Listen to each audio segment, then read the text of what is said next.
Hey guys, welcome back to the AJ Analysis channel and the first and maybe last live stream of the week we shall see. Today we are previewing Crystal Palace. It feels like a while since United were in action, but we're finally back against Crystal Palace this weekend, actually on Monday, so I thought today we would go through and come up with essentially a tactical preview for the game, how we think Ten Hag should set up, and things like that. We will of course cover this, but also we do need to talk about the Ten Hag and the Gary Neville interview. Some of you guys have found this quite interesting, so we will discuss that as well. Before we get into that, can you guys hear me all right? Because I've had a couple of technical difficulties this morning. Am I okay in terms of volume and things? Do let me know. In the meantime, Corey, good to see you. Zhao, Mia and Matt as well. And Davidson, how are you guys all doing? Hi AJ, can we talk about the Gary Neville interview a bit as well? Ten Hag is full of excuses. Even with elite players, he'd struggle with the schoolboy structure he employs out of possession. Yeah, we will definitely be covering that. Volume's perfect, lovely stuff. I'm eager for this live stream because I'm quite scared of Palace. If you're scared of Palace, it's because you've got ball knowledge, because to be honest, they're really good. Crystal Palace are a very good outfit under their new manager. They're super impressive. One of my favourite teams to watch in the Premier League at the moment. So I understand why you're a little bit scared, a little bit apprehensive about the game. We're going to try and maybe bring up the confidence levels a little bit, although that might be easier said than done, but we'll have to see. San Frisco, mate, how are you doing? Great to have you back in the stream, my friend. How has life been? Legend, welcome back, AJ. Thank you very much. Elise Sable, we will be watching him. We will be watching him. Talked over the past couple of days that United are interested. We will be watching. Also, guys, by the way, if you could leave a like on the stream as well, that would be greatly appreciated. Of course, don't feel that you have to, but it would be nice. I don't know about that. If we had Rio-type centre-backs, we would challenge those counter-attacks sooner. Yeah, fair enough. Good to see you. How are you? Everyone joining the chat. Thank you very much for joining the stream. Do get in the chat and let me know, basically, how you guys are feeling. How are you feeling about United at the moment? How are you feeling about our chances in this game? But also, life in general. Just how are you? Do let me know, because I want to hear from you guys. In terms of today, like I said, the main talk is going to be how we approach this Crystal Palace game. And I do want to have a little bit of a focus on what Palace are going to do specifically, because, like I've said, they're a good watch. They are a good watch, Crystal Palace. They're a very nice tactical side, so we will take a look at that. And like I've said already, Gary Neville, Ten Hag interview. We've also got some quotes from that interview, which we will go through. So, yeah. The Palace game is on my birthday. Not sure if I should watch it. Well, either way, mate. Have a great day. Hope you have a good birthday. Not sure if United are going to give you a present or not, but we shall see. Edwick, how are you, mate? How are you? How have you been? I said I haven't been live all week, so this is my first time talking to you guys. How you been, mate? Great to have you in the chat as usual. Apologies if you just heard the dogs in the background. Got a feeling they're going to be quite annoying today because there's no one else at home to tell them to shush, so that might be annoying. I'm good, thanks. Love that. Chad, good to see you. How are you been, my friend? Hello, AJ. By how many goals do you think we'll lose? That's the positive start we want to the stream. I'm terrified of Palace. I'm terrified of Palace. What do you guys want to do first? Do we want to do Gary Neville interview stuff? Or do we want to do tactical stuff for the game? Josh, good to have you in the chat, mate. What would you guys rather start off with? Crystal Palace or Gary Neville? I'm very happy to go through either. Gary? You guys say in the Neville interview to start off with? Interview, you'd like to hear my thoughts. Okay. So obviously we are not going to literally watch the interview because I think we might get hit with a copyright strike there. But what we can do is go over to Twitter and have a look at some of the quotes from it. Now, I watched this morning about 11 o'clock in UK time, about 11 a.m. And I watched it because there's been a lot of talk about it, a lot of fallout from it, and people seem to have quite strong opinions on it.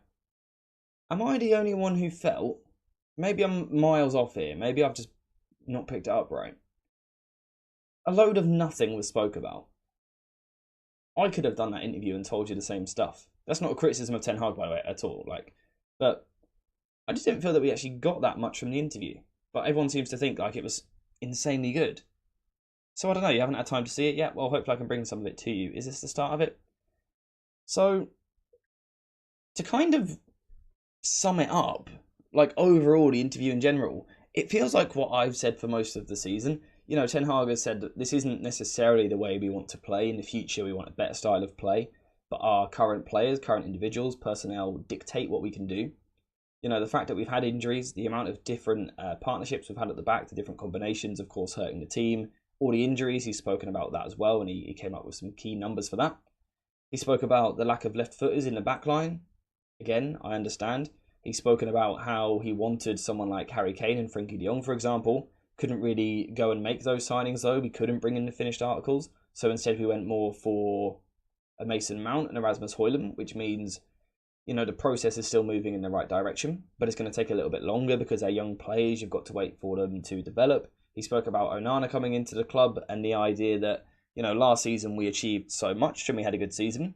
Then this season, the aim was to bring it up a level in terms of a ball-playing goalkeeper, a versatile midfielder, a goal scorer. I felt like it was all stuff which largely we've seen. He also spoke a lot about the expectancy of the fans and how fans at times probably need to accept, but they never will at United, but like that things can't be instant, that things do take a bit of time. This isn't a snap your fingers process and it's going to work. So, is there anything in particular which you guys took from this interview which you thought was greatly interesting? I didn't get that much from it. Everyone has an opinion about Manchester United, and it can only be outstanding players who have all the skill set that is physical and especially the mental skill set. They need to perform and contribute because we have to win every game. This is what happens at one of the biggest clubs in the world. In the last decade and in this period, we couldn't always get the players we wanted. Again, we know that. But then he said about instead signing young talents, which you can nurture and mould. Rasmus Højlund. I feel like we know this. Again, talking about Højlund here. Again, Højlund talk. Again, we kind of knew all this anyway. Speaking about being happy with the signing of Højlund, which I did like to hear. I personally was of the opinion that we got one of the highest potential young players in the world last summer. And yeah, we got that. Again, talking about Højlund, nothing interesting there. We need time. That is an interesting one from Ten Hag. But again, I just think it's what we expect a manager to say. He's not going to come out and say, I need less time. He's not going to say that. My eyes look very blue in this camera. Have I done something? I thought this was interesting, actually. The talk of game model. Gary Neville essentially asked him, he said, when Wilcox came in, what was it, 10 days ago now, whatever it was said that Wilcox is going to set out the game model being a style of play you have from top to bottom at the football club. So it's the first team, under 23s, under 21s, under 19s, under 18s, whatever. That they all play the same way. And kind of what are your thoughts on that, Ten Hag? And he basically said, we've already got a game model. You know, the job of the technical director is to bring a new one in. But part of my job was to create a game model. And he felt that we'd done that. So, again, did we learn an awful lot there? You could swim in my eyes. Honestly, I've got quite blue eyes, but they look particularly blue today. He was talking about this as well, that the fact that our academy players, such as Garnacho, such as Kobbie Mainoo, the fact that they have come into the first team and integrated themselves really well, again, points to that game model, the success with the youth teams. So, yeah, I don't think we learned an awful lot there. I thought this was interesting. This year we wanted to make the next step. We brought in a goalkeeper who can play out from the back, a dynamic midfielder in Mason Mount, who has been injured all season, and a goal scorer in Højlund, who is young and needed the time. I've seen a lot of people's response to this being, if you signed Onana to play out from the back, why have we gone long all season long? I'm pretty sure we're all of the opinion that he wasn't signed for that. We've just kind of been forced into it because of injuries and lack of personnel. So, again, I don't know that we learned an awful lot. People have done so much content on this interview, and I don't see it. I don't see massively what all the fuss is about. You know, he spoke about the idea of not wanting to switch to a defensive style to protect the team, instead wanting to be more proactive. He did make one point which I would say actually backed up a lot of what I've said, and that is that when you change styles from perhaps a proactive one to then a defensive one to then back to proactive, you do lose the confidence and the faith of the players a little bit. This is something that I've been worried about myself. If Ten Hag was to constantly switch styles between different things, do the players lose trust in what he wants to do? When you're Guardiola at City, it's very clear what you want to do. So the players buy into it. You know, if the manager's got full trust in it, then I should as well. The same with Klopp at Liverpool. I found it interesting that Ten Hag spoke about that, because when I've made the comment in the past, people have gone, nah, I don't really think so. But Ten Hag seems to have agreed with me with that one. So that's quite nice. Anything else? Again, he spoke about injuries here. Injuries. He said also a lot of the ideas are the same, but simply you don't have the patterns and the connections in the team when you have injuries. We knew all this. And this is why, I've seen live streams focusing on this. I've seen videos focusing on this. I've seen whole threads on Twitter focusing on this. It just feels like a normal interview to me. It just feels like a pretty standard interview. I didn't really learn anything from that. Is there anything new there? I think you know this stuff, AJ, but many fans can't or won't accept it when other fans point it out. Yeah, that was maybe that's a fair point. Maybe I do just look at it differently to what some people do. And I think largely our community probably would have known everything, because I feel like we've covered it already this season. So perhaps you're right. Perhaps for the wider fan base, it's quite an interesting interview. I feel for us, we've probably covered most of it this season. So yeah, perhaps. The manager decision is way too big for Ineos to rush into, in my opinion. People don't realise that that will be their first really scrutinised decision, so they have to get it right. I've got a feeling Ineos know by now what they want to do. I would be surprised if they don't. So now it's just a case of wait till the season finishes to make that decision. I do wonder if, the club is clearing this sort of interview. I wonder if that means he's going to stay. That was a slight impression I got, but I don't know. I always wonder if someone at the club has told him that he must play an attractive style. We know Ollie tried to do it, but had no luck. Pretty convinced from this interview, he's staying for a season at least. Yeah, the interview, it did give me the vibe that he's staying. Not actually anything that was said in the interview, but more the fact that the interview even took place. With 4 games to go, we're not really doing anything at the moment. We're not particularly relevant. The fact that the interview even happened does suggest to me that he might be staying. So, yeah, but apart from that, I really didn't feel like I learnt that much. Nothing new from the interview, in fact. Yeah, I don't know, maybe I'm wrong. Maybe I'm getting the wrong end of the stick with this. Does anyone particularly disagree? It sounds like he's frustrated with how transfers have gone. I wonder who else he wanted. Yeah, so obviously the 2 people he kind of name-dropped there would be Frankie de Jong and Harry Kane. Well, actually, Gary Neville name-dropped them and Ten Hag agreed. Kim Min-jae is another one we assumed he wanted last summer. It felt like it was going to happen, but we got Johnny Evans instead. Bit of a weird one. Is he purely of the belief that, he needs just better players in next summer? Or this summer, sorry, for next season? Probably, but again, I feel like it's where we're all at. He mentioned about the proactive style and that we're scoring more goals after Christmas. Yeah, I think our attack has improved a lot in the second half of the season. I thought in the first half of the season it was quite poor. My big concern for a long time, probably up until December even, was that what we kept doing was leaving our midfielder completely isolated, our deep midfielder. Now, obviously the problem with that was out of possession when we lost the ball, we were in trouble. But I also felt this kind of created a massive problem on the ball as well, because when this midfielder is alone, they've got to do so much work. They've got to get over and support the left back and connect over here. Then when the ball goes to the right back, they've got to get over and connect over here. I feel we've addressed that largely in the second half of the season. And I do think the attacking play has been much better. In terms of in possession, I still have one main concern. And that would be the fact that, like we saw against Burnley, we're forced to go long from the back so much. I don't like that. I hate that, in fact. But again, on that one, I'm probably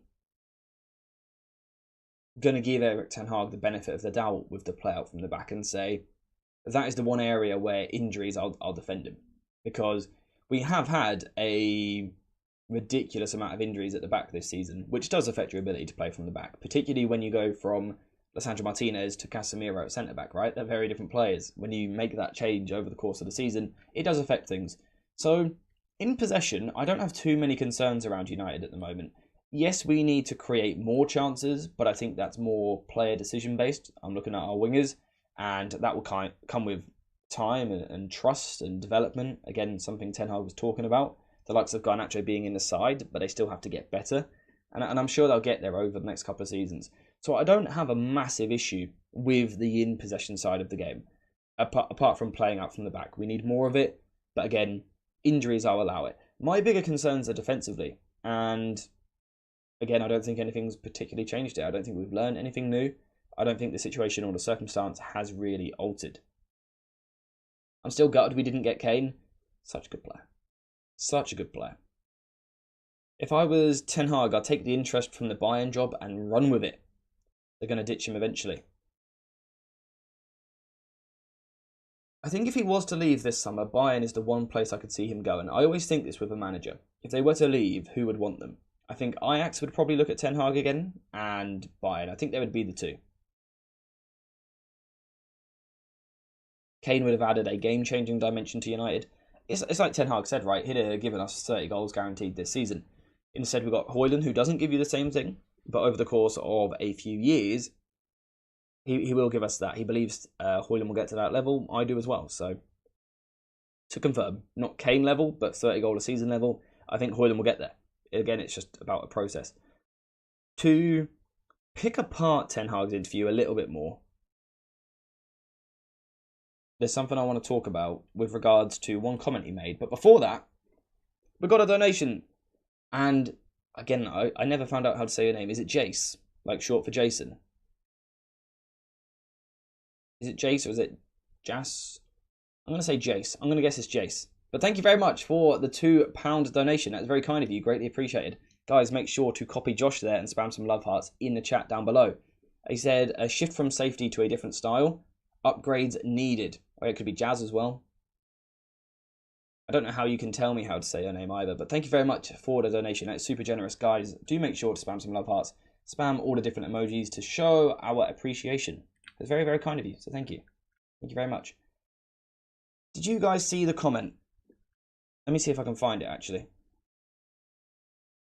Is it about his somewhere? Let me have a look.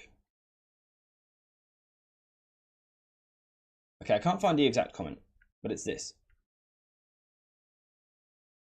Ten Hag, to do with Frenkie de Jong, made a comment about how Frenkie de Jong and Casemiro would have been the perfect duo, which would have really complemented each other in midfield.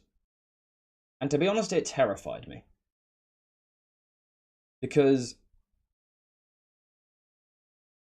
I think he's wrong in the first place initially. But also, if his idea... Whoops, that's the wrong board. What the hell?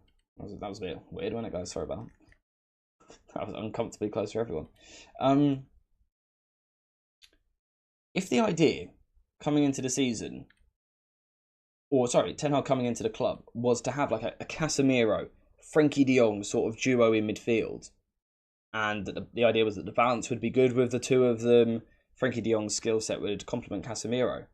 Kobbie Mainoo has a very, very similar skill set. Very similar in possession in terms of dribbling and things like that. He could have used Kobbie Mainoo in that role this season to create the same balance.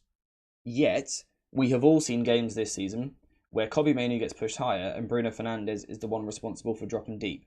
So that comment annoyed me a little bit. It frustrated me because I don't think it had any substance.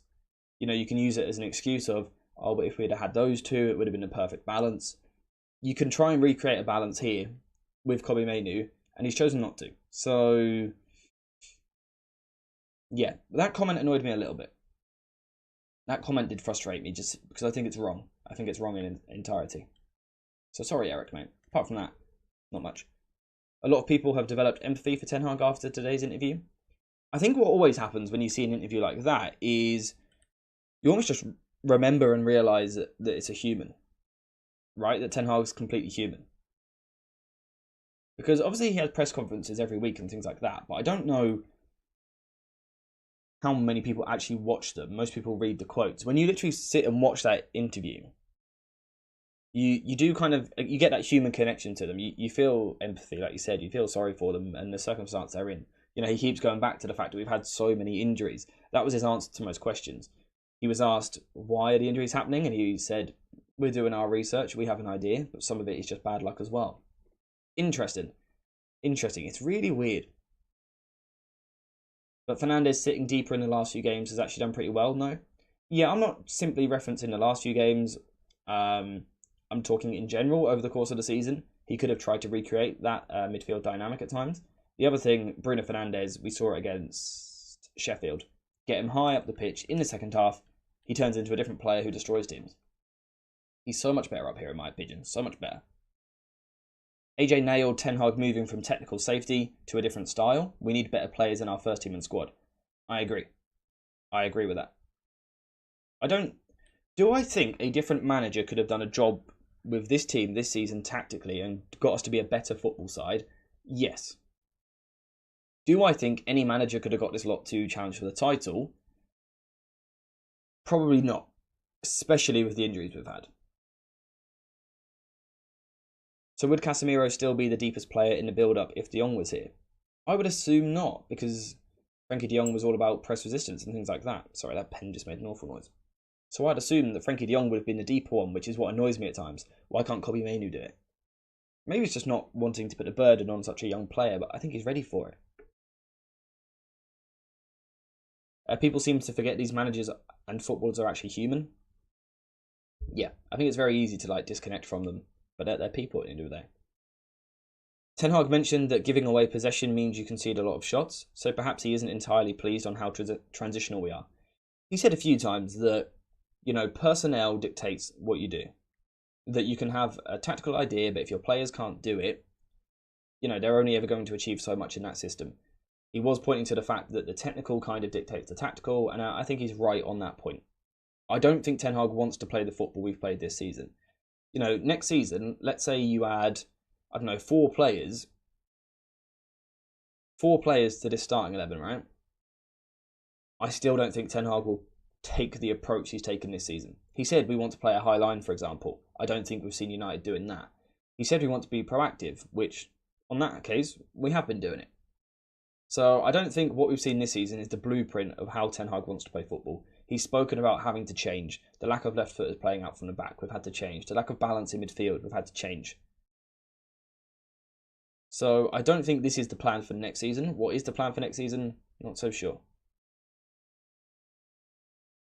So you prefer Mainoo playing deeper? I've heard many say that Kobbie is the better candidate to go forward and control the game. So to clarify on that, Kobbie is not a solo pivot in my opinion. For me, he's an 8. Someone who's given the license to do both. My thing with Kobbie is he should never be higher than Bruno. Obviously, it can happen in split moments, but it shouldn't be a continued thing. That's the issue I have. The spells where Kobbie Mainoo is pushed literally into 10. I like him as an 8. An 8 which, in the first phase, let's say Onana's got the ball in goal. In this phase, Kobbie Mainoo has the license to drop deep alongside another midfielder. Then, as we move up the pitch, Mainoo can move further forward. Again, it's just the fact that McTominay at times this season has played deeper than Kobbie Mainoo. That doesn't make a lot of sense.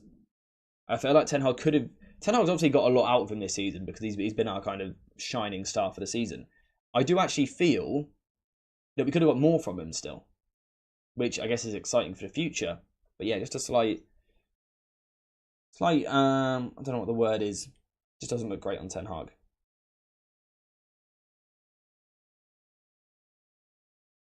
Ten Hag said using the same style of play like right now makes them the best defensive side, best clean sheet last season. Is this play style sustainable? Yeah, I saw that comment, and it makes me want to go back and watch some of last season to see defensively how different the shape was and things like that. Because that was a comment he kept going back to. He said last season when we had everyone fit, we had the most clean sheets in the Premier League. And he's not wrong. We did have the most clean sheets in the Premier League last season. So, something to look into. The main thing that Ten Hag said, according to me, is that the players are still adjusting to the new tactics. The attack has adjusted compared to earlier this season. Defence will still take some time. Yeah, I think also on that point, if you look at the attack, I think Rashford, Højlund, Garnacho, depending on what side, you probably play 2 out of the 3. Those are players which Ten Hag wants in the long term. Whereas you look in our defence, Maguire, Varane, I don't think Ten Hag does want them in the long term. So I think that's important as well. I believe we are in a stage we are transitioning into what he wants to do, but he doesn't have the defenders to play that high line. Liverpool for the first 3 seasons. Yeah, I think I said already. I think in possession, I like a lot of what we do. If we could just play out from the back better, I think it would be great. To do that, we need another midfielder, a couple of centre backs. You can't be an elite play out from the backside with those players. You just can't. Let's be honest. So I forgive Ten Hag in that instance. Defensively, I do believe that signing players will help us a lot. Recruiting power athletes, physical beasts who can cover a lot of ground, are strong in their tackles. I think it will help us, but I do still have question marks over the structure and the tactical approach. AJ, do you think he addressed the question about Casemiro being isolated very well? He mentioned injuries to the back line, but also due to us not keeping possession very well. I thought his answer to the Casemiro situation was... Yeah, I feel like he kind of dodged the question. Because like Casemiro's been isolated, and he went, "Yeah, our centre back's been injured." And the idea of losing the ball too quickly, again, he is right. When you lose the ball a lot, you have to do much more defending, you face more shots, etc. But also, particularly in the first half of the season, we did play a tactic which exposed our midfielder. In the second half of the season, we've got an extra body in there, and it's helped us. So yeah, I don't know what I thought of his answer there. Do you think there's any way that Casemiro can be part of the setup next season? The problem for me with Casemiro is, for me, he should not be in our starting 11. And if he's not in our starting 11, he's probably on too high a wage to be a squad player, right? To be a sub. So that's my stance on that. So all of this points to a possession and transition hybrid style? Yes, I think so. I don't think we're looking at a Guardiola, Arteta slow possession style. I think we're looking at something closer to Klopp. I thought he dodged it as well. Yeah, he kind of swerved it. He didn't go straight at the Casemiro question.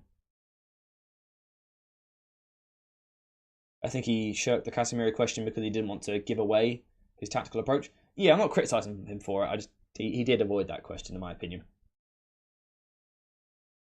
Also, his answer to why he didn't shift back to a pragmatic approach due to injuries was interesting. Yeah, again, I've made this point quite a lot this season, that when you change style a lot, players have got to lose faith, right? Sorry, I thought I heard something. Players have got to lose faith in a system when you change it week to week, season to season. Would I really trust in my manager's ideas if he's always kind of doubling back on himself, changing his approach? Probably not. Whereas if the manager always sticks with the same style, even when it's failing, I would believe, if my manager truly believes it, then I should as well. And I feel like that's what he was trying to, put across in that point. Anyway, if we move forward, should we talk about Manchester United versus Crystal Palace? Because I feel like in terms of this interview, we've covered most of it. I don't think there is too much more there. So let's talk tactics, which is what the actual aim for the channel is, obviously. Let's talk tactics and try and discuss what United can do this weekend against Crystal Palace. And I want to start off with Crystal Palace because they have transformed their season. They were kind of petering off and just kind of ending up with a bit of a dull season, really, where they achieved nothing.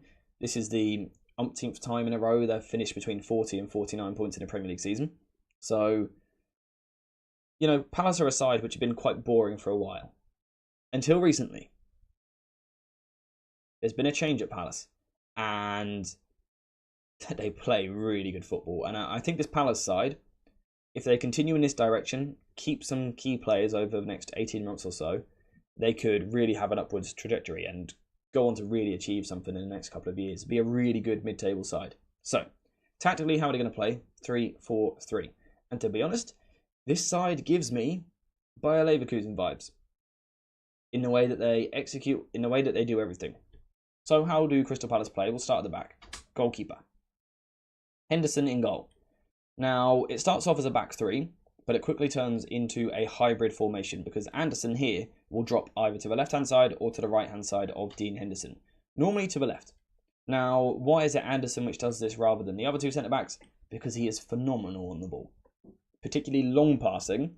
He's not necessarily a ball carrier and like a press-resistant player, but his passing is so good.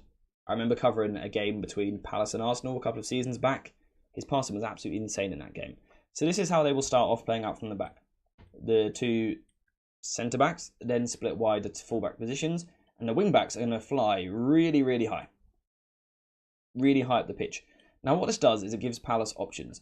They have, as we can see, 6 players deep in this first phase to try and play out from the back. But also, they've got Dean Henderson, who's a decent long passer, and also Anderson, who is a very good long passer. So they can also go past your press, particularly up to Mateta up top, who's a big, strong, physical guy. You don't want to go 50-50 with him because you're going to get put on the floor. So they're really good in the way that they play out from the back. They've also got this young man here in midfield. Quality player. Recently came up from the Championship. He's settled into a league like it's absolutely nothing. He's kind of taken the mick out of the Premier League, to be honest, how quickly he's adapted. Press resistant, scans well, brilliant passer, good carrier of the ball as well. He's everything you want from a central midfielder in a 3-4-3 formation. And he's been absolutely brilliant this season. So he'll be a player to watch. As they kind of move forward from there, they're then going to switch to more of a traditional 3-4-3, which allows them to create a 3-box-3 shape.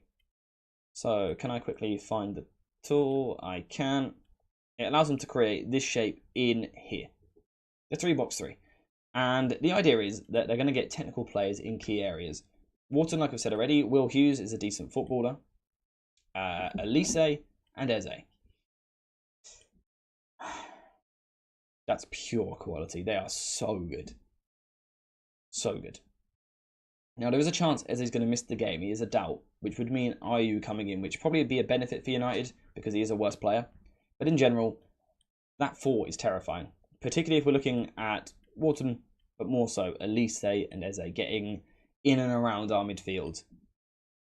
It spells trouble, because one thing United have been really poor with recently, Garnacho in particular, sorry to single him out, but it's been the case, is a winger will start wide for the opposition. So it'll be like this, and Elise will come in field, and he'll drag Dalot, and then this player will fly around on the overlap. We have been so bad at dealing with this sort of situation, because Garnacho hasn't been particularly good at following them, understandably so, because he does a ridiculous amount of sprinting and hard work in the game. But it leaves Dalot caught out. And you're either leaving a wing-back open to run out wide and put a cross into the box or play a cutback or anything. We don't want that. Or Dalot's going to go across and you've got Elise. And now if we're looking at Elise against Eriksen, oh boy, help us. Eriksen trying to defend against Elise could be a long, long day. Callum saying, afternoon everyone, let's get these likes up. Get to 37 and you'll see what happens with a little Kobe Mainu emoji. Guys, you heard the drill. Get the likes up. Get the likes up. Thank you.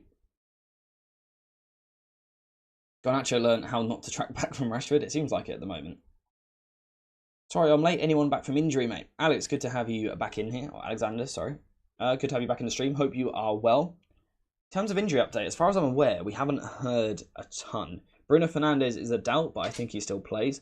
Marcus Rashford is a doubt. I don't think he will play. Of course, McTominay is out as well. I think we have a lack of players. You clearly see why I'm scared of Palace. Yeah, they're really good. They're really good. Callum, if you're here, by the way, I believe Buster's trying to knock the door down, if you don't mind taking him away, confiscating him. Rooney6, good to have you in the chat, my friend. How you been? How are you feeling going into this game? But yeah, I certainly see why you're scared of Palace, because they're a really good side. And like I said, Elise, I'm scared he's going to put on a show here, which is going to show us exactly why we want him. I think he's going to terrorise us, to be honest. I think he's going to destroy this side of the pitch. It should be fun. In terms of Palace, it goes further than just they're nice to watch on the ball. Because they're also smart.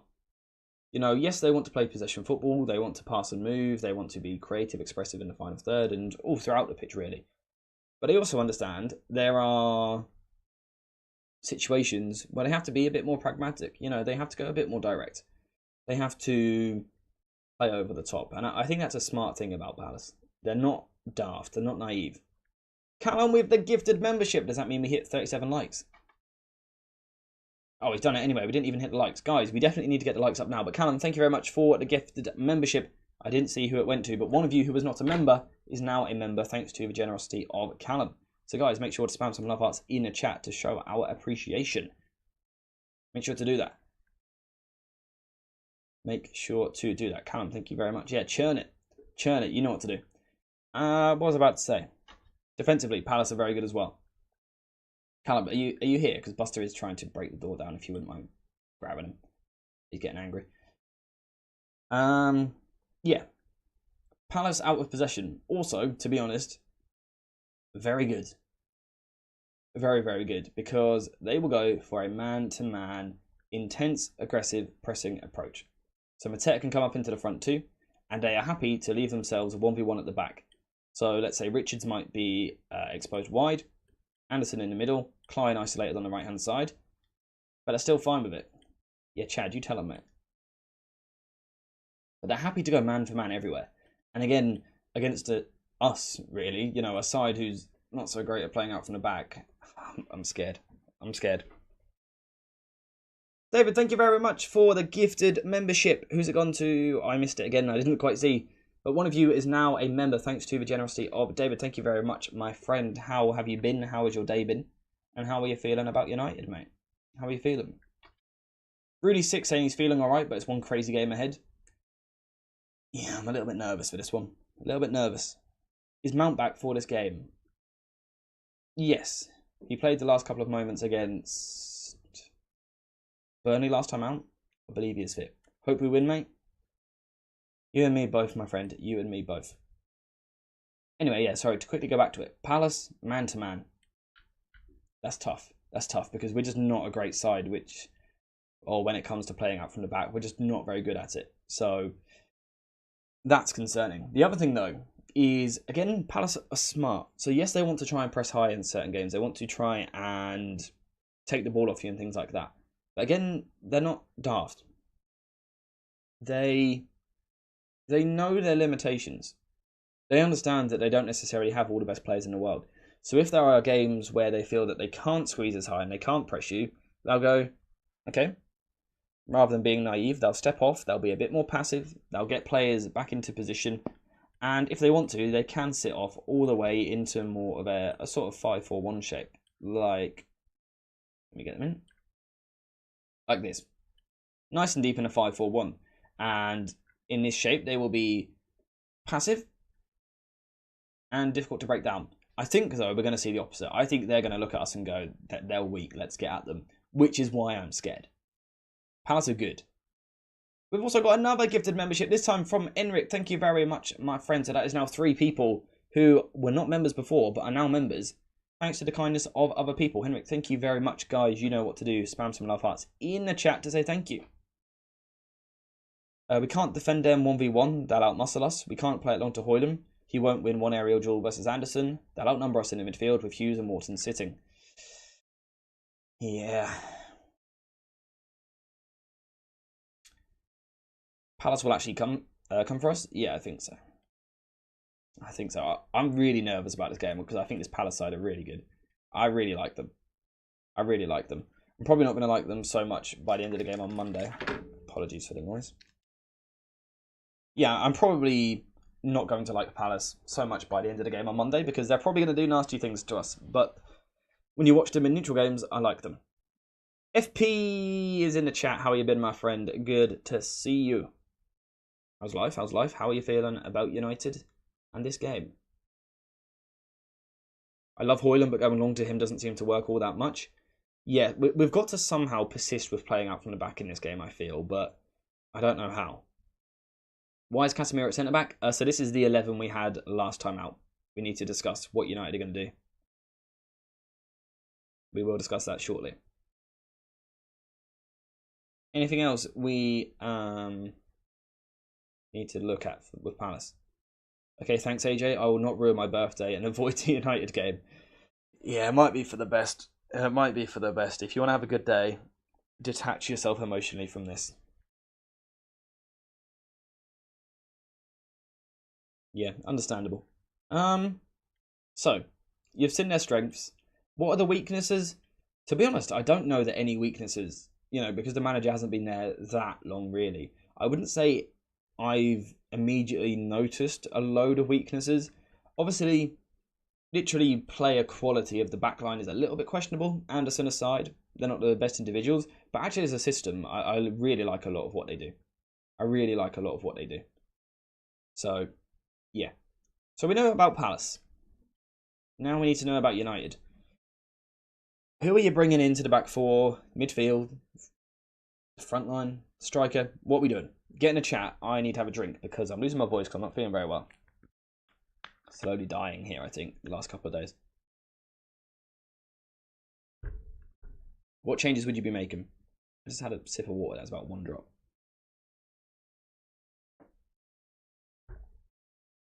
You've made them sound like Barcelona, and now I am nervous. Don't worry, they're not prime Barcelona, but they're a good side. They are a good side.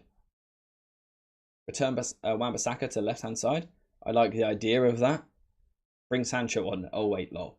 Video on Sancho shortly, looking at his performance against PSG. What about it? You know, why does it happen at Dortmund, but not for United? Video on that later. Do you think we should start Amrabat for this game? Possibly, there's definitely a debate. Keep getting your thoughts into the chat, guys. I need a break. I should take the label off this. Free advertising.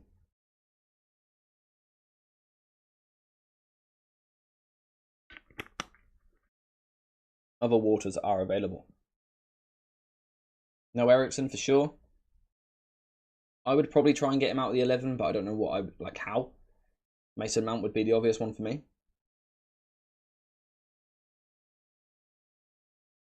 AJ, would you personally bring back Sancho or reinvest into a new signing such as Elise?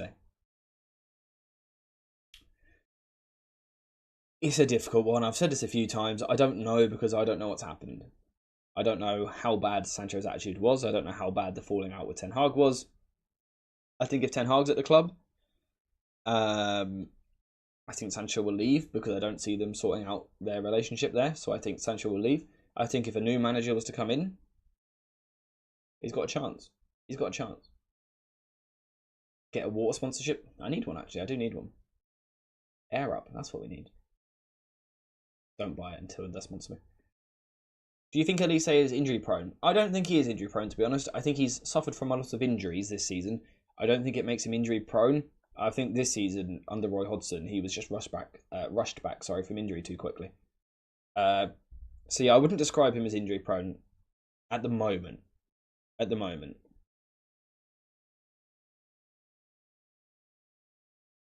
We had a stat alert from FP. Where is it? Here we go. Stats versus Palace. Played 65, won 41, drawn 13, lost 11. We've scored 115 goals, which is nearly 2 a game. And we've conceded 57. Goal difference of plus 58 and a win percentage of 63.08% between Manchester United and Crystal Palace. Pretty decent record. Pretty decent record. FP, thank you very much for that. Just on Sancho's performances, I mean, I thought he did well up top in pre-season. Performance-wise, I still think Sancho can succeed at this club, and there's something I've seen in recent weeks which has really made me think that. I'm covering it in the video later on, so I won't spoil that just now. But I've seen something tactically which makes me think Sancho would actually be having a really good season for us in possession right now, which almost makes it more frustrating, more annoying, because it's like, what could have been? Who knows? This is very much a new Crystal Palace side, yeah. Very much a new Crystal Palace side. Midfield of Bruno, McTominay and Kobbie Mainoo. McTominay is out. He sustained that late injury against Burnley last weekend. So he is out, unfortunately. I believe our options in midfield are these three here. Eriksen, Kobbie Mainoo and Bruno Fernandes. Or Amrabat. Or Mason Mount. Those are our options, really, in midfield. We need 3 of them. Maybe Casemiro, if we've got a centre-back fit. To tell the truth, I don't know if we've got a centre-back fit. I tried to find team news, and I couldn't really find anything. Does anyone know if we've got a centre-back yet? I know Evans is back in training, but I don't know if he's going to be available or not. Everybody is talking like Sancho is a superstar. In 17 games, he scored 3 goals and got an assist. A couple of weeks ago, Dortmund fans were complaining. Yeah, Sancho's not suddenly, you know, Lionel Messi on a football pitch.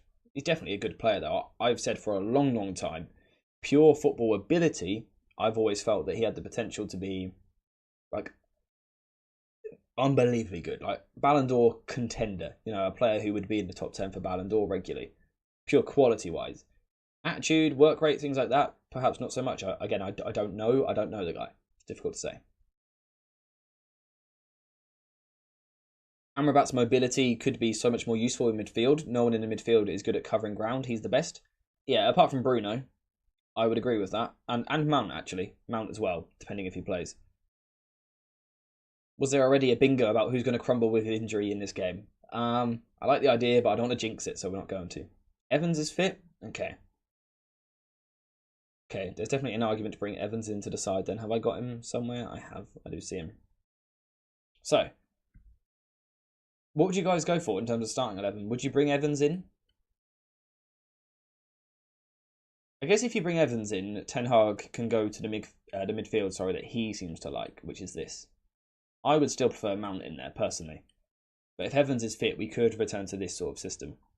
I don't think we'll see Rashford, because it seems Ten Hag said he's got the same problem he had last week, and it hasn't healed. So he might be on the bench or something, but I don't think he'll start. Which leaves us with this attack, although you could bring Ahmad, Forson, one of those two in. I wouldn't risk Evans. Yeah, I guess it just depends how desperate Ten Hag is, really. Mateta will absolutely violate Casemiro, man. Yeah. You guys have got ads coming up in 40 seconds. Let me skip that for you. There you go. You're welcome. Can we please have a Mount Bruno start, please? Over 50 million and haven't seen him much, even when available. Yeah, please. I'm on the same page as you there. Please play Mason Mount at some point. I want to see, can he play this midfield role? I still don't know. Still don't know. He shirked the Casemiro question to protect Casemiro. Yeah, probably also the case, because he did speak about protecting players. It'll probably be Eriksen, Mainoo, Bruno. Would it be totally crazy starting without Maguire? In the current situation, I think it would be, yeah. Because I think he's been our best centre-back this season. And with the lack of centre-backs available, I feel he has to play. AJ, do you think we should buy a left winger if we sell Rashford? Is Garnacho not good enough to be a starter? Garnacho isn't quite starter level. Let me try again. Garnacho isn't quite starter level still, in my opinion. I think he'll get there in the next couple of seasons. I still don't think he's quite there. So I guess there was the argument for it. I don't think Rashford will leave this summer, though, so I don't think we'll kind of find ourselves in that circumstance. Might change, though. Might change. I want Mount to start, but it feels like they are worried about injury due to only giving him like 10 to 20 minutes. See, I thought the same, but I believe in the last stream last week, someone corrected me and told me that his last stint out for like the Coventry game was actually illness. Which means we're looking over 6 weeks, 7 weeks since he's been injured. Surely he's got to come into the team eventually. It's a weird one. It's a weird one. I think we should play the same formation as them and add extra midfielders in. I don't see Ten Hag making the switch in a one-off game, to be honest with you. Based on his interview earlier where he's talking about kind of not wanting to change approaches too much. Yeah. DJ and AJ, good to see you, mate. How you doing? Good day, AJ. United. Let's close the season on a high note, shall we? I like the sound of that. How you been, my friend? How you been? By the way, guys, you will notice I'm kind of running a little bit low on energy today. I don't know if I'm ill, but I'm not particularly well today and yesterday, so a little bit low on energy. So I do apologise for that. You might notice my voice starting to go as well. But we're going to firm it. We're going to firm it. That's fair if it's illness. I didn't know that. Yeah, surely he's going to come in eventually, right? He's got to before the end of the season. We are playing at a low level. To the point that Maguire looks good this season. Credit for him, but he's still not good enough. Maguire is a very, very, very good centre-back. A very good centre-back. Do I think he's right for United and what we're trying to achieve? No. So, yeah, that's kind of where I stand on it. I don't think Maguire is right for us, but he's still very good. And I think wherever he goes next, he'll be one of those players where we'll look back, he'll play really well, and everyone will go, that guy was quite good, we should have kept him in hindsight. Even if he succeeds somewhere else, it doesn't mean we're wrong to get rid. Oh, I'm going to sneeze, and I really don't want to. There's something going around, AJ? Rest up over the weekend? Yeah, I do need to. I've got a lot of videos to do as well, though. I wonder if it's allergies as well, like hay fever and stuff. It is destroying me, though. Destroying me. AJ is injury prone. I actually am.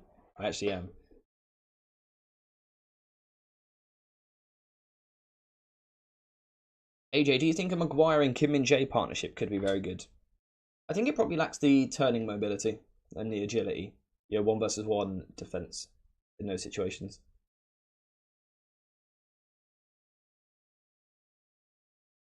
He's like a wall. That's what I like. He is very much like a wall. Did you see the picture of Lissandro Martinez? He looked ripped. I haven't seen it. Take care, make some ginger tea with cloves. Should do the trick. I'll try it. Said I think it might be allergies as well. I'm not sure. I live in a place where it's not good for my allergies at all. At all. Can Antonio Silva come to United? I don't know. I'm probably not going to cover that today. Evans back in training, I believe. I don't know if he's actually available for this game, but he has been on the grass this week. He has trained with the team, I do believe. So, yeah, I'm not sure. Kim Min-jae was shocking the other night. I haven't seen the game. I missed the game, unfortunately, because I was busy. That's right, I was touching grass, didn't believe it. So yeah, I haven't actually seen it, but I've heard that he wasn't very good, and I've also heard Thomas Tuchel dig him out for the 2 goals. The back line and the midfield picks itself. Any changes to the front line? I would still like to see Ahmad brought into the side. I still think he can do something for us there. Just for something different over Anthony. But who knows? Thoughts on the fullback situation? Someone said earlier, I can't remember who it was now. Do we go Wan-Bissaka at left back to deal with Elise? I think it's quite a decent idea.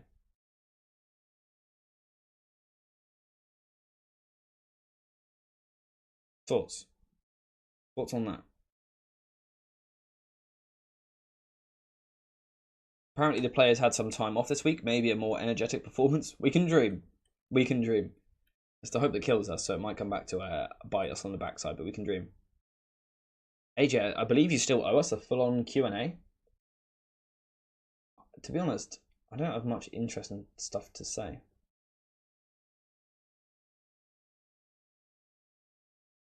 Team looks more balanced with Dallo at left back. I do agree with that.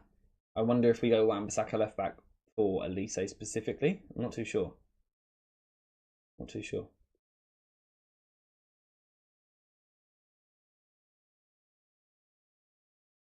Anthony played well against Burnley. But does anyone else feel like the Burnley game seemed absolutely ages ago? I don't even remember doing a video on it. I must have done that, right? It seems like it was ages ago. It feels like United haven't played in a long old time. It's important that Ahmad gets some chances so we can assess his situation in the summer. I agree with that. I prefer Wan-Bissaka on the right. Nothing to stop Elise running over to the other side. Yeah, fair point. Fair point. Question, your jawline is very sharp. AJ, answer. Thank you. You know what, Chad? That's pretty much how the interactions go on here. How do you make your jawline look better? I like my jawline, isn't that great? Lose some too much flub around there. I'm kidding, guys. I'm a goddess. Hi, AJ. I think this season has revealed our most consistent players who can get us through games despite poor structure. These are the guys we move forward with. Out of interest, who would you say are those players? I think Dallo is the one which springs to mind every time. Kobbie Mainoo as well. Any others that you would go for? Shouldn't United be concerned about Shaw's injury record? Yeah, we should have been concerned about Shaw's injury record for 10 years now. I just basically switched off from United for the weekend, went to watch the Exeter game instead. Yeah, it just seems so long ago, that game. I don't see us picking up another point or win for the rest of the season. Who have we got after this? Who have we still got? Obviously, we've got City in the cup final. I don't know if you're including that or not. We've got Arsenal, we've got Brighton. Who's the other one? What's the game I'm missing? Newcastle. Oh. Oh. I mean, looking at Palace, Newcastle, Arsenal, Brighton, yeah, there's probably a decent chance we don't get a point again. There's also a chance we get 12 points, right? Right, guys? Right, guys? Yeah, that's a little bit concerning. AJ, could we make a combined 11 of available players to see where we are as a club? Yeah, go for it, lads. Put it in the chat.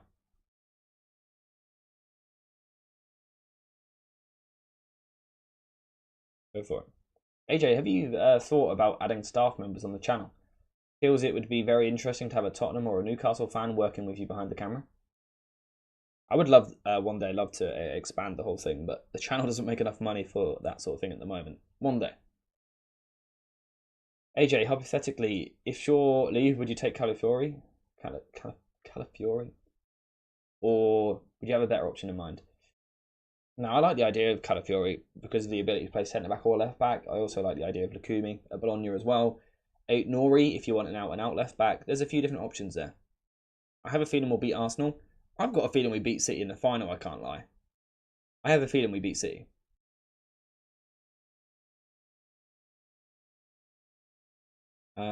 If we don't get another point for the rest of this season, oh, the chat's moving too quick, we'd have our record lowest amount of points and record amount of losses. Well, that would be pain. That would be pain.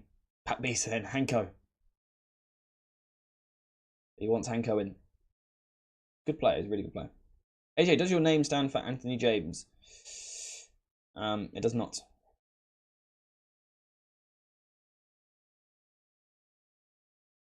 Could you start adding players that we're linked to at the end? What could be different now compared to next season?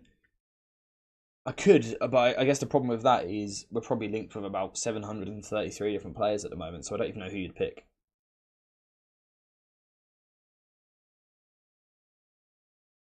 I know Anthony has not hit his potential just yet, but him and Dallo have the lowest centre of gravity in our squad, and they're swift in many ways, an underestimated quality in my opinion. I agree with that. I do like that low centre of gravity, the ability to turn. His real name is Jimmy. Don't make it. Let's be careful there, lads. If Shaw leaves, I'll cry. Yeah, Chad and Josh, I'll join you in those tears as well, mate. 6th place can get Europa. Yeah, I believe so. He's called Jeremiah. Can confirm. I really don't see us beating City. We had even more motivation last season and we conceded the quickest goal in FA Cup final history. Oh yeah, my feeling we beat City isn't remotely tactical or anything to do with having a brain. It's just vibe. I just got a feeling. There's no way of like explaining it as such. There's no logic behind it. You know when you just get a feeling you're going to beat someone? That's what I've got with City. It just feels like something something we'd do. I don't know. Hanko is class. We should get him before Slot takes him to Liverpool. Yeah, I could see him being an eventual Van Dijk replacement. There you go, Chad. You got there eventually, mate. The boy Jamal. We'll have that conversation another day. Should we do score predictions?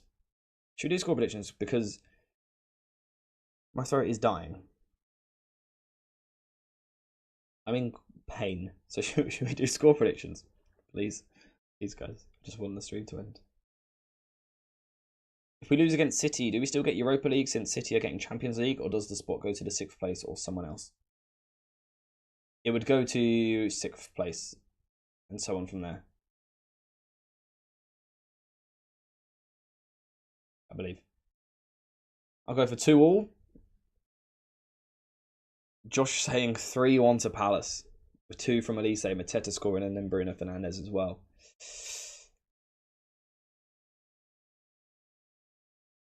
Anko is very good, but I'd take Todibo, Danzo, Euro, Diamond if we can't get him. Euro looks really good, Danny. I've got a feeling he might go to Real Madrid. Anko is class? Yeah. Let's just score 3 and win. I like the idea of that. 97th minute Bruno calls to me. Feels right for this season as well. 3-0 United, a brace from Bruno or Højlund. Yes, please. I like that. Bit of positivity. Oh, then the next one's 2-0 Palace. One after that, 2-0 Palace. 3-2, Højlund, Garnacho, Casemiro. My prediction? I'm an individual who will never predict United losing, to be honest. Doesn't matter who it is, I will never predict us losing. I just can't bring myself to do it. So we win 2-1. Goals from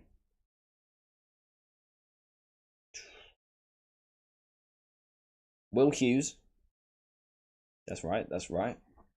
Hoyland and Bruno. That's where the goals are coming from. You heard it here first. David with the donation. Thank you very much, my friend, saying 3-2 to United. Hoyland, Bruno and Cobby. It might be time for a Cobby goal, to be fair. Yeah, it might be time. It might be time. Thank you very much for the donation. Greatly appreciated. 2-1 goals from Hoyland and Mainu. I would love either of those two scoring. There will be 7 goals, the distribution of which is a mystery. I like it. I like it. 4-2, jinxing the possibility for that early goal.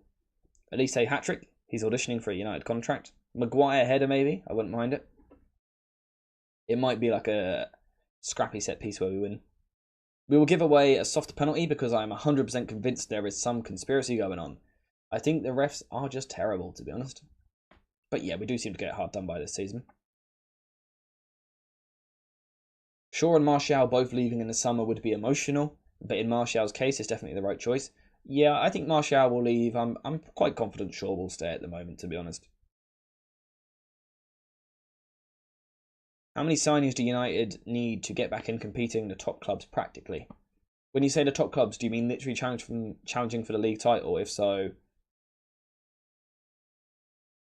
8? 9? If you're looking for squad depth, I don't know. I honestly don't know. What do you reckon about VAR this season? VAR is good. The people that use it are not. That's my opinion on that. Why not? Ten Hag puts up his best performance yet. Snicky, I love it, mate. 3-0. Complete domination. 30 shots. 4-10 against. 65% possession. Maguire has 25 duels won. Mainu 100 touches. Bruno 10 chances. Hoyland hat-trick. I like it. I like it. I like it. How do I pin that? Let's pin that comment real quick. Because that is what is happening. Boom. If you get all of that right, Chad will give you 20 quid. Bruno is being linked to Barcelona. Yeah, and a potential swap with Frenkie de Jong. What? I don't quite understand that.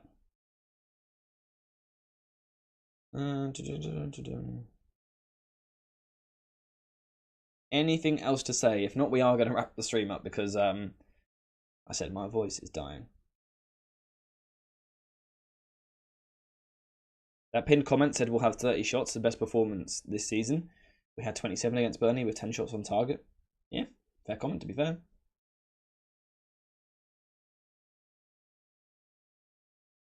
I agree with you about Maguire not being suited for United or any high-line team.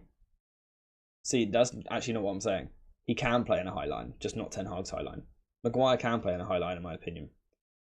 Like you've said, Dyer can with Bayern. Maguire can play in a high line, he definitely can. It's just got to be the right sort of high line, and we don't create that environment. I'll give you a hearty handshake. That's the next best thing, to be fair. Who would you rather start this game? Anthony or Rashford?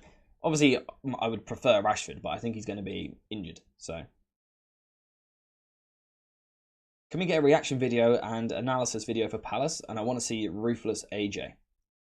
Well, you mean after the game? Well, if I need to be ruthless, I'll be ruthless. We'll see. I like to keep it calm as much as possible, though.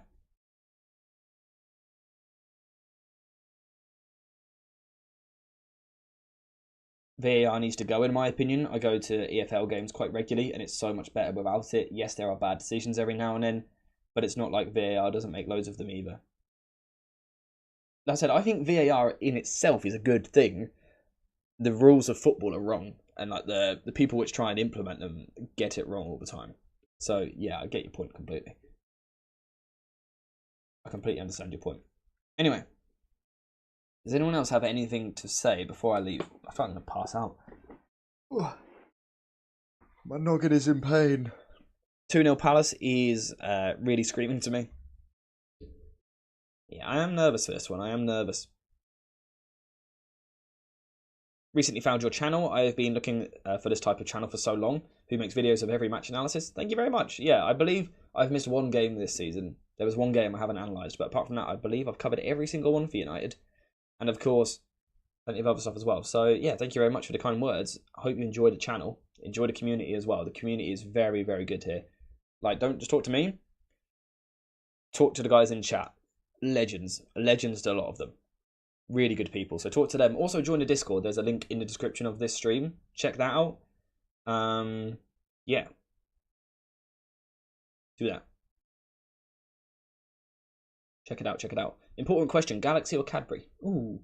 When I was younger, I'd always say Galaxy, but I might be a Cadbury man these days. Maturing is realising Cadbury's clear. There, I said it. Corey to AJ Analysis FC, Summer Window 2024. Great bit of business. We will be there. We will be there. AJ Pro Clubs are when? I'm not actually sure, to be honest. I might be down to tonight, but I'll have to let you know. I might be busy. I'll let you know. Cadbury all the way. My guy.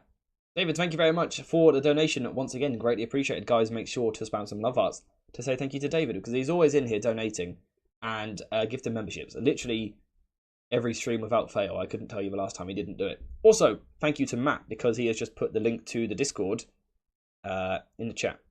So, click it. Join the Discord. Completely free. Really good. Both have too much sugar? Yeah, I don't eat chocolate anymore. I've stopped. I have stopped. I'm a healthy man at the moment. I'm trying to be anyway. Summer's coming in it, so. I think we're going to wrap up there, though.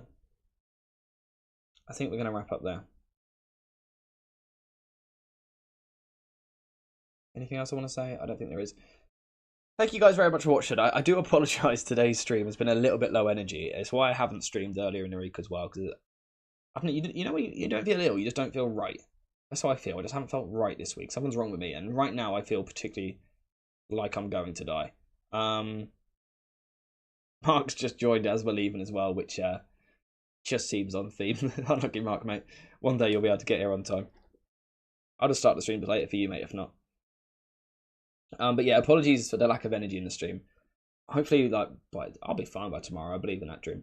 In terms of content over the next few days, I don't know. To be honest, help. I don't know what to do. We've got a Sancho video coming shortly, and probably in the next couple of hours or so. Sancho video out. Apart from that, I don't really know what we're going to do. So, yeah, I don't know what content to do. We won't be live before the Palace game because I am busy touching grass again. Would you believe it? So, yeah, I'll catch you guys in a couple of lives at some point next week. But apart from that, it's going to be videos until then. And again, use the Discord. Check it out. You're going to get crazy hate in the comments. What, about Sancho? Yeah. Yeah. The Sancho comment section is going to be interesting. Good luck out there, soldiers. Good luck in that comment section. It's going to be... It's going to be ropes. It's going to be ropes. You should do a FIFA stream. I've streamed pro clubs on the Discord. If you can join in and watch there. You ain't got to play. You can just click and watch us. Obviously, it's not the same. I love the streams, jolly vibes, and proper content. Thank you very much for the kind words. Proper content. I'll take that. That's what I strive for on the channel. Proper content. Jolly vibes normally. Like I said, today I'm a little bit low. But I will be back. COD Warzone. You do not want to see me play COD. I haven't played it in years and I was always horrendous. I'm probably going to hop in the Discord for a bit. Not in the voice chat, but in... you know, just the normal text channels. So if anyone wants to talk over there, I'll probably be over there shortly. But apart from that, we are finished for today. So thank you to everyone who has been watching the stream. Thank you to everyone who liked. Thank you for the gifted memberships and the donations from David as well. Thank you, and from Jace as well. Thank you very much, guys. And yeah, thanks to everyone who has liked the stream, sat there quietly, everyone who's been in the chat. Yeah, and Josh, you may have just predicted the future there. Yes, get ready to see that title. Oh, the comment section will be like COD. Yeah, there's a chance I've got to mute the comment section, honestly. We'll see. I trust in you guys. I know you guys will be fine, I guess, as the wider community. I think it'll be fine. It'll be fine, right? Right, guys? Sancho video. Oh boy, it's about to get spicy. Hopefully, though, I've put a tactical focus on it rather than off the pitch stuff, so hopefully people pick that up. If not, I will be there fighting them in the comments. But yeah, I'll catch you guys in the next one. Thank you guys very much for watching. I'll see you in the next one.